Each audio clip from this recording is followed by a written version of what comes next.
네, 안녕하세요. 손푸마입니다. 네, 오늘은 26년은 부동산 가격이 전국적으로 상승하는 이유에 대해서 한번 설명드려 보도록 하겠습니다. 물론 이제 그렇게 상승하는 전망을 하는 데는 여러 가지 이유가 있을 수 있겠습니다. 그죠? 그리고 분명히 정부가 대출 규제를 강하게 한다든지 지역 규제를 한다든지 그런 여러 가지 하방 압력들도 나올 수 있는 거는 사실입니다. 그럼에도 불구하고 전국적으로 사실 부동산 가격이 상승할 수 있는 상방 압력이 강력한 것이 있습니다.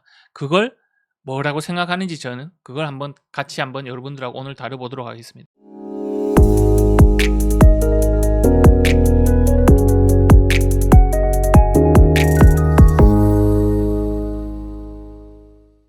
그 변수는 뭐냐면 25년, 26년은 임대차 3법의 부작용이 본격적으로 나타나는 시기이기 때문에 그렇습니다.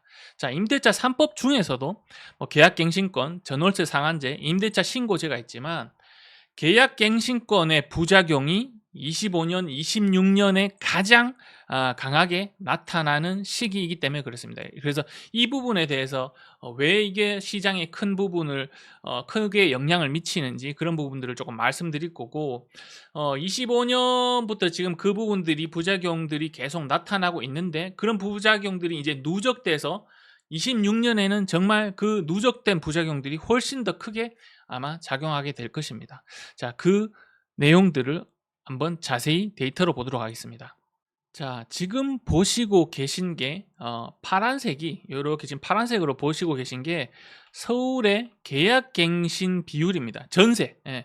전세를 예를 들면 계약을 했잖아요. 그죠? 그러면 계약을 갱신할 수도 있고 아니면 나가겠다 해서 신규 전세 계약을 맺을 수도 있습니다. 그죠? 그러면은 사람들은 어떨 때 세입자분들은 어떨 때 계약을 갱신할까요?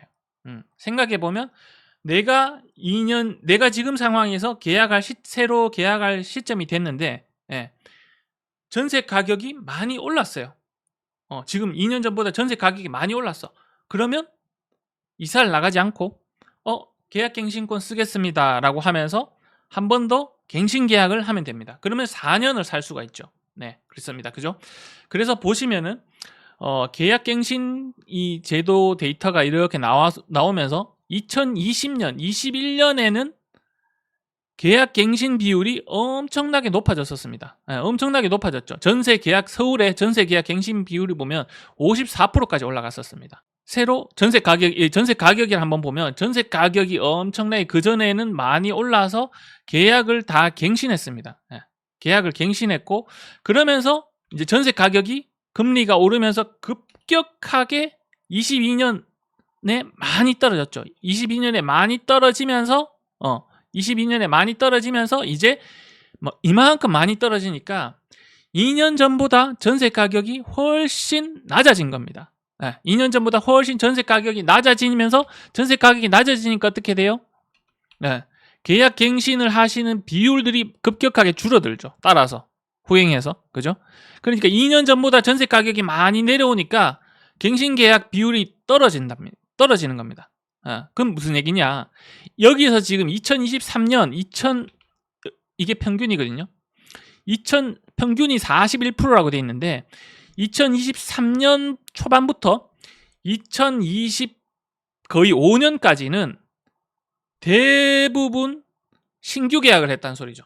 대부분은 아니지만 많은 비율들이 예전에 54%였는데 계약갱신 비율이 54%. 그러면 반 이상은 그냥 나갔었다는 이야기인데 이 상황에서 어떻게 돼요?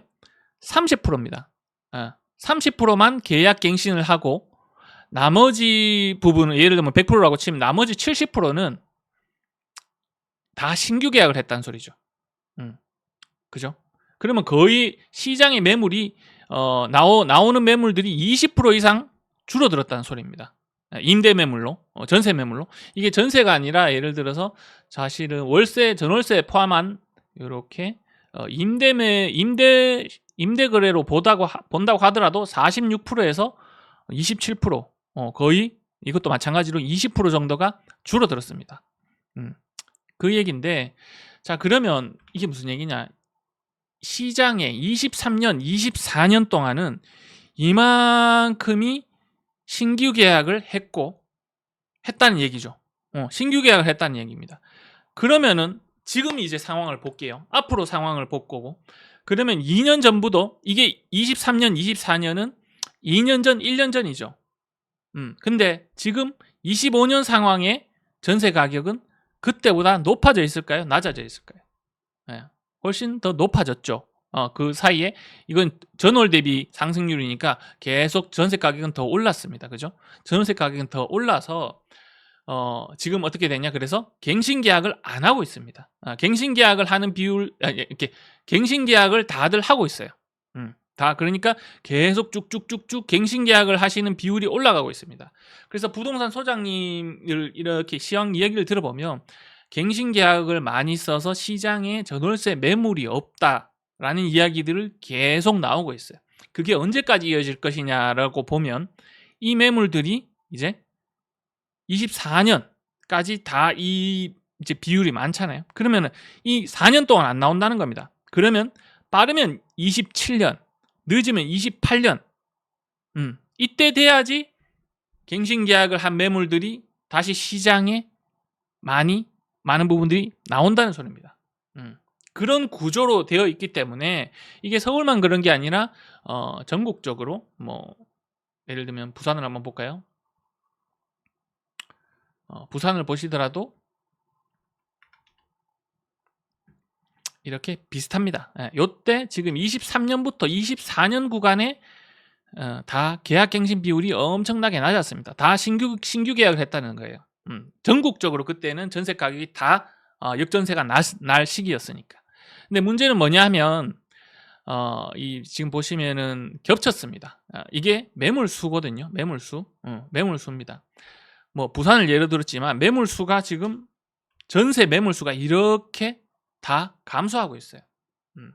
계약갱신권의 부작용 플러스 그리고 임대사업자를 어떻게 보면 억압한 결과로 전체적인 임대 공급자도 사라지고 계약갱신권의 부작용도 같이 맞물리는 시기가 25년, 26년, 27년까지 이어진다는 겁니다. 그 부분이 사실은 거기에 더해서 사실은 25년, 26년 이 구간에 신규 입주 물량이라도 많으면 그 부분을 어떻게든 상세해서 상박 압력을 누를 수 있습니다. 근데 전체 재고주택에 신규 주택 물량도 없고 정책의 부작용도 같은 시기에 겹치고 재고주택, 부동산 정책, 임대사업자 정책을 잘못해서 부동산 정책까지 이렇게 한 방향으로 다 상방 압력을 주고 있는 시기를 거쳐야 된다는 겁니다. 그래서 이제 우리가 그러면은 이런 정책들이 변화할 기조가 있거나 방향들이 보이면 이런 것들이 어느 정도 상쇄가 될 수 있습니다. 예를 들면 다주택 뭐 이런 임대 공급을 장려하거나 그래서 다시 세제를 개편하거나 아니면 계약갱신권 임대차 입법을 없애거나 이런 식으로 완화하거나 방법을 돌리면 이런 부분들은 어느 정도 또 상쇄가 가능합니다. 그런데 지금 정책 기조나 정책 이념을 보시면 그렇게 될 가망성이 희박하죠. 그렇기 때문에 제가 이렇게 말씀드리는 겁니다. 자, 그래서 이게 사실은 정책의 부작용입니다. 계약갱신권의 부작용이 이제 심각하게 나타날 겁니다. 이미 심각하게 나타났고 2023년에 전세 가격이 금리 급등을 해서 전세 가격이 폭락할 때는 일시적으로 다 신규 계약을 맺으면서 전세 가격이 다 같이 더 폭락했어요. 왜냐? 중간에 계약갱신을 한 임차인들은 한 번에 언제든지 통보만 하면 나가기 때문에 그 나가는 게 일시적으로 다 같이 나간다는 겁니다. 그러면서 다 같이 신규 계약을 맺으면서 떨어진 가격에 더 많은 매물들이 나오면서 가격 하락을 더 크게 만들었고 지금처럼 전세 가격이 이렇게 상승하는 시기는 매물들을 시장에 더 안 나오게 만들므로써 전체적으로 상방 압력으로 더 크게 만들고 있는 겁니다. 그래서 이게 정책이라는 게 사실은 그렇죠.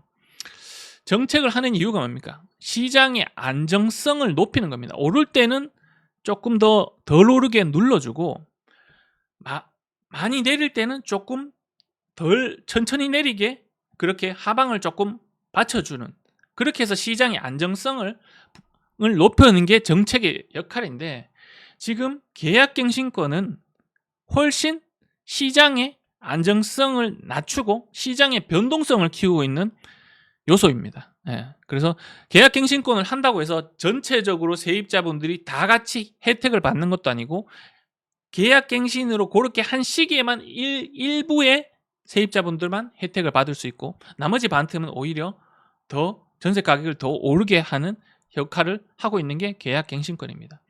그래서 이런 부분들 때문에 제가 오늘 말씀드리는 거는, 임대차 3법 중에 계약갱신권의 부작용이 본격적으로 25년, 26년까지 누적으로 많이 나타나고, 다른 정책의 부작용, 임대업자의 매물들을 다 감소시키는 부작용, 이런 것들이 계속 누적돼서 요 기간 안에 한꺼번에 누적돼서 효과가 발휘되기 때문에 이렇게 제가 오늘 이렇게 말씀을 드려봅니다. 그래서 저는 사실은 이 부분을 되게 포션이 크고 시장 전체에 영향을 주는 요소라고 생각하고 있기 때문에 이렇게 제 의견을 말씀드려봤습니다. 손푸망TV 채널 구독, 좋아요, 알림 설정 부탁드려요.